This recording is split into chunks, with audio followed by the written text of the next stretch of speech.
नमस्कार दोस्तों। आज जिस स्टॉक की चर्चा मैं आपके सामने करने वाला हूँ, उस स्टॉक का नाम है जियो फाइनेंशियल सर्विस लिमिटेड। और इस एक स्टॉक में इतने ज़्यादा सवाल लगातार आ रहे हैं कि भाई क्या ये जो गिरावट हो रही है, कई लोग इसे क्रैश कह रहे हैं, बट पर्सनली मुझे ये क्रैश नहीं लगता।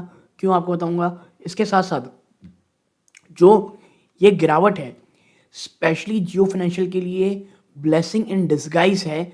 प्लस ये जो वैल्यूएशन जो एक्सट्रीमली स्ट्रेच हो चुका था, इवन आफ्टर इतनी गिरावट के बाद भी जियो फाइनेंशियल की जो पी है वो अभी भी 90 से लेकर के 95 टाइम्स के बीच में चल रही है। यानी अभी भी वो एक एक्सट्रीमली एक्सपेंसिव स्टॉक है।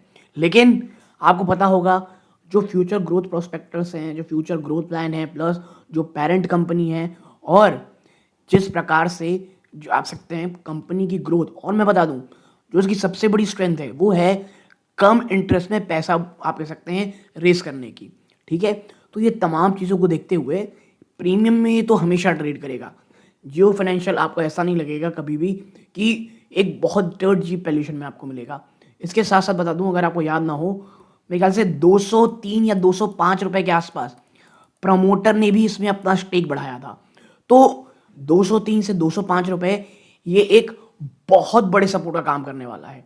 ठीक है, तो जियो फाइनेंशियल में अभी स्थिति क्या है, कैसे ब्लेसिंग डिस्गाइज है, फ्यूचर प्लान क्या है, इन तमाम चीज़ों में चर्चा करेंगे। वीडियो को अंत तक बने रहिएगा। डिस्क्लोजर मैं आपको पहले दे दूं, मेरी या मेरी फैमिली मेम्बर की स्टॉक इन्वेस्टमेंट है। इवन थोड़ी सी अगर यहाँ पे और गिरावट होती है तो वो एक और एवरेज के लिए स्टॉक बहुत अच्छे लेवल में मिलेगा। लेकिन मैं बता दूं आपको, हर का रिस्क एपेटाइट अलग होता है। आप कोई भी पोजीशन बनाएं, प्लीज़ वित्तीय सलाहकार सलाह लें। और इस वीडियो को आप हाइप ज़रूर कर दीजिएगा ताकि यूट्यूब और रिकमेंड करे। वीडियो को अभी तक लाइक नहीं किया है, so please like the video and subscribe the channel. अब आते हैं ना मेन मुद्दे के ऊपर। देखो कि जो ऑलमोस्ट 20% करेक्शन है अगस्त 28 से, ये कई लोगों को क्रैश तो दिख सकता है क्योंकि ये रिलायंस बैक्ड एंटिटी है। लेकिन इसे अक्सर देखा जाता है एक प्राइस रीसेट, ताकि ये अलाइन हो पाए लॉन्ग टर्म जो इंक्यूबेशन फेज है। देखो, वेदर इट्स बेस्ट बाय, क्या ये सबसे बेस्ट बाय है, यही सवाल बार बार आ रहा था। तो देखो, ये बहुत ही हाई स्टेक डिबेट है बिटवीन दोस्त जो ये देखते हैं एक फ्यूचर फाइनेंशियल जाइंट जो ये धीरे धीरे और बनता चला जा रहा है, और माफ कीजिएगा, उनके लिए जो एक हाई पी रेशियो दिखते हैं ऑलमोस्ट 90 के आसपास। और देखो, स्टॉक जब आपका बहुत ज़्यादा हाई होता है, प्लस निफ्टी में बहुत ब्लड बात चल रहा हो, ओवरऑल अनसर्टेनिटी वर्ल्ड में, तो भाई साहब गिरावट तो होती ही है। तो जियो में भी गिरावट हो रही है।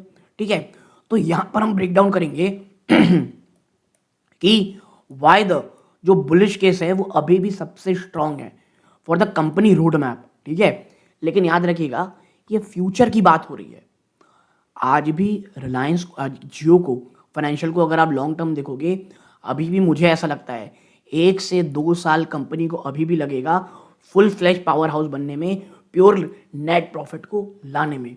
ठीक है, तो देखो सबसे पहला कि भाई ये बुल केस क्या है। तो देखो, जो सबसे बड़ा रीज़न इन्वेस्टर के लिए जो जियो फाइनेंशियल सर्विस को देख रहे हैं, सिर्फ एक प्राइस डिप नहीं बल्कि एक इकोसिस्टम एडवांटेज।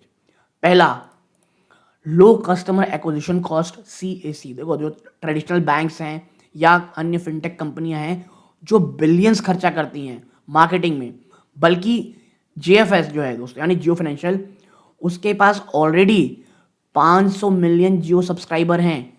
प्लस आप रिटेल मार्केट में इनके अलग जाते हो, तो इनके पास ऑलरेडी ऐसा इकोसिस्टम है जहां से वो कस्टमर एक्वायर कर सकते हैं।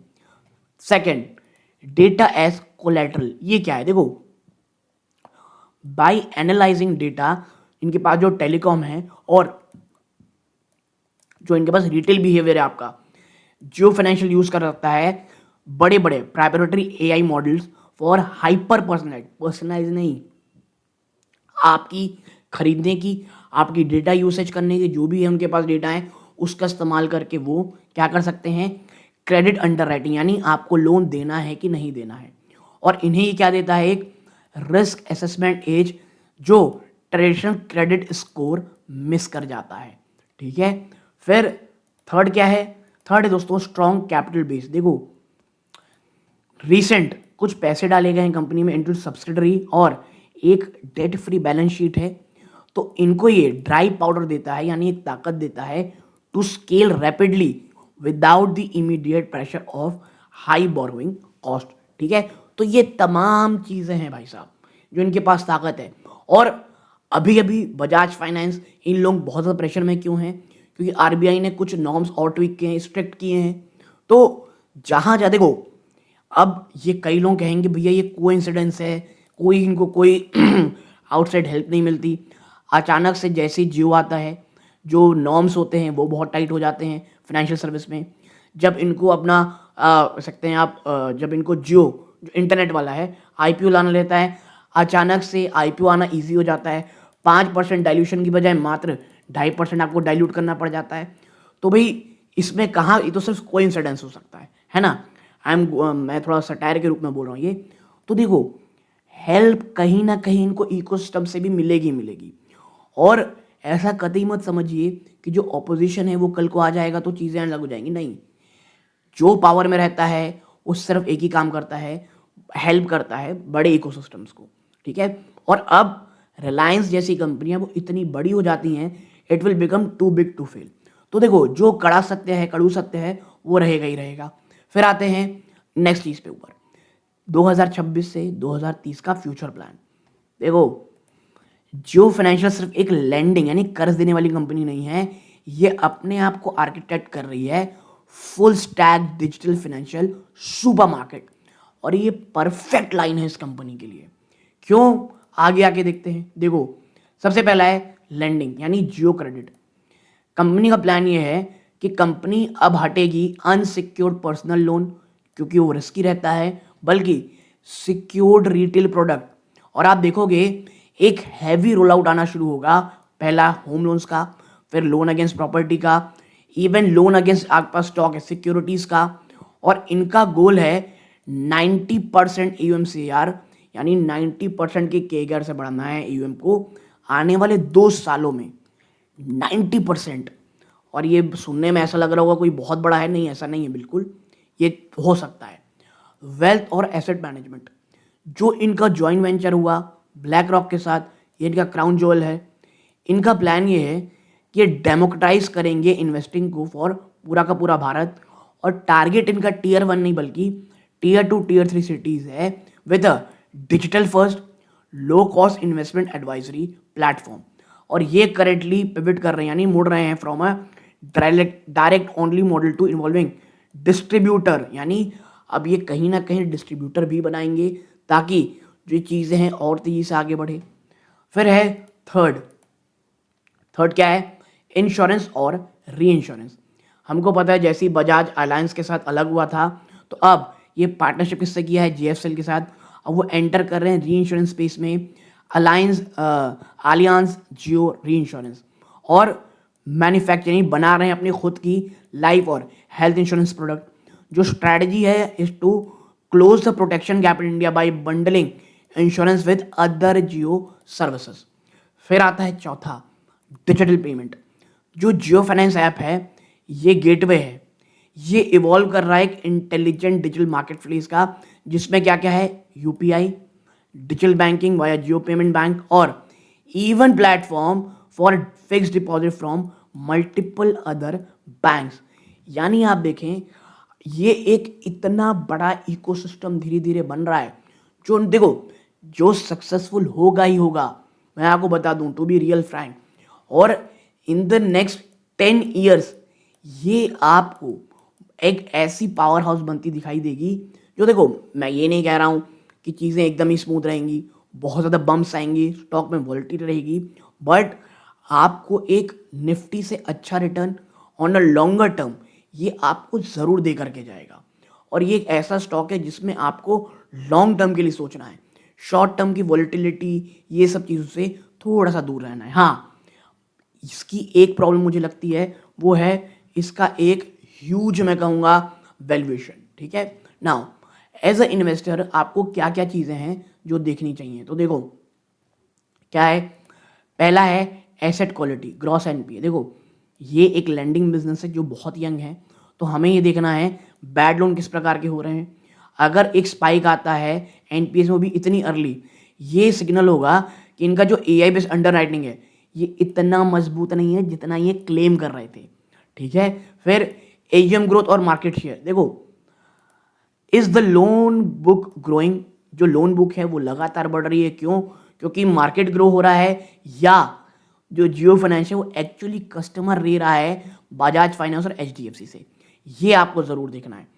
अरे भाई, मार्केट बढ़ रहा है तो ये बढ़ रहा है, ठीक है, नहीं, हमें एक्चुअल देखना है लोन बुक नहीं, क्या आपका मार्केट शेयर आप किसी और कंपनी से ले रहे हो। फिर क्या देखना है? App engagement matrix. देखो, चलो ठीक है यार, डाउनलोड कर लिया एक बार, हर कोई कर लेता है, तो डाउनलोड तो क्या वैनिटी है, ये सिर्फ दिखाने की चीज़ होती है, शो ऑफ की। एक्चुअल चीज़ क्या होती है? एक्टिव यूज़र कितने हैं, यही मेन चीज़ है। चेक करना है हमको नंबर ऑफ ट्रांजैक्शन पर यूज़र जियो फाइनेंस ऐप में।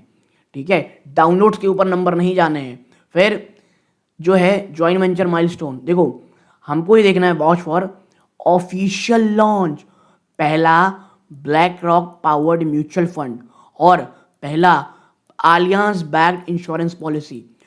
Delay here often lead to stock price stagnation. ये आप जो स्टॉक प्राइस में बड़ा जंप कब आएगा? जब एक्चुअल चीज़ें हम धरातल में होंगी। अब सिर्फ बातें नहीं करनी है, सिर्फ डाउनलोड्स नहीं, यूज़र कितने हो रहे हैं, एग्जीक्यूशन नहीं, यानी ज्वाइंट वेंचर की बातें नहीं, एक्चुअल में आप क्या कह सकते हैं, आप लॉन्च कब कर रहे हो प्रोडक्ट को। फिर है cost to income ratio. Currently JFL ये एक इंक्यूबेशन फेज में है। ठीक है, यानी बहुत खर्चा कर रहा है सिर्फ बनाने के लिए। हमको ये देखना है the ratio steadily decrease as they start monetising their massive infrastructure.